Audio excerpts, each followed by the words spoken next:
Hello everyone and welcome back to Used and Reviewed. Today we're going to be looking at Tales from Space Mutant Blobs Attack. It's a launch title that's available as a downloadable only game from the PS Store. It's the second in the series from Drinkbox Studios after the very successful About a Blob. The game, as the title suggests, is about a mutant blob that escapes from a laboratory and goes on a feeding frenzy, devouring everything in his path.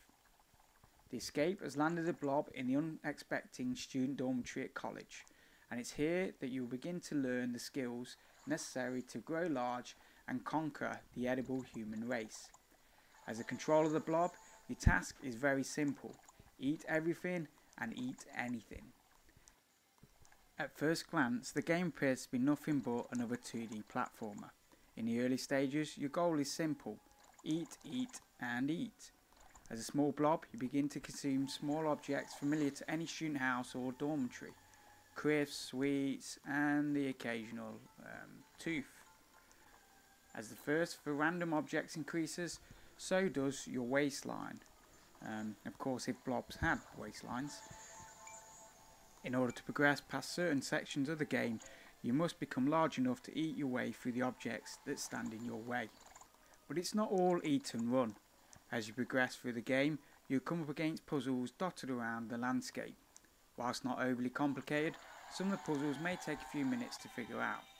It's at this point that some of the Vita specific features are used, such as the front touchscreen to move an object. Fortunately, the use of the touchscreen feels right, and it's not at all forced or shoehorned into the game that we've seen in other titles. Thankfully, you don't have to be Albert Einstein either to work through any of the puzzles, and they often simply break up the gameplay very nicely. Later in the game, you develop a few abilities needed to complete the 24 levels on offer. The first ability is a magnetism that allows your blob to not only attract objects, but also to stick or repel yourself from certain platforms. This allows you to climb certain walls or fire the blob off into zones otherwise not reachable. The blob will also turn into a self-propelled rocket, allowing you to fly through the air and take on helicopters, other flying objects, or simply soar to hidden areas and zones. What I really like about the game is the humour instilled right the way through the blob's adventures. You'll definitely giggle to yourself the first time you chase down people who let out panic screams and ghastly moans. It's great fun, and it spurs you on to consume even more humans. In fact, in the later levels you'll grow big enough to not only eat people, but also tanks, helicopters and even buildings. The graphics are great, vibrant and well animated, and they only add to the overall humour of the game. There are 6 zones to play through and a total of 24 levels. In addition, there is also one minigame per zone, which you can choose to complete or avoid. The minigames uses Vita's 6-axis controls to move the blob through the level. One minigame is a top-down labyrinth style level, where you must avoid the holes and lead the blob to safety. The other minigames continue the eat as much as you can gameplay, with a slight nod to the retro era. Drinkbox Game Bro, sporting a well-emulated Game Boy screen, for example, is one such level. It's a nice touch. The game is littered with these references to old and new games and products seen on various billboards. We'll leave it up to you to discover them all.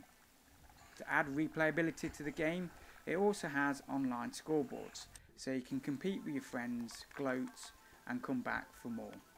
There are also hidden blob friends to collect. There are 2 available in each level, and you can always head back to find them if you've not been successful the first time round. Add to this the 14 trophies available to collect, and the game starts to add a bit of longevity. Indeed, my only disappointment with the game really is that it's all over too quickly, and you can find yourself wanting more. Maybe in future we'll see some downloadable content, who knows.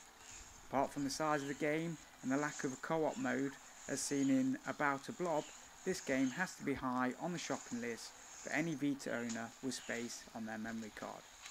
It's available for £5.49 in the UK, $7.99 in the US and €6.99 in the EU. We definitely can't recommend this game enough. This has been Used and Reviewed. We hope you like the video, guys. As usual, please rate, comment and subscribe, and we'll see you all in the next video.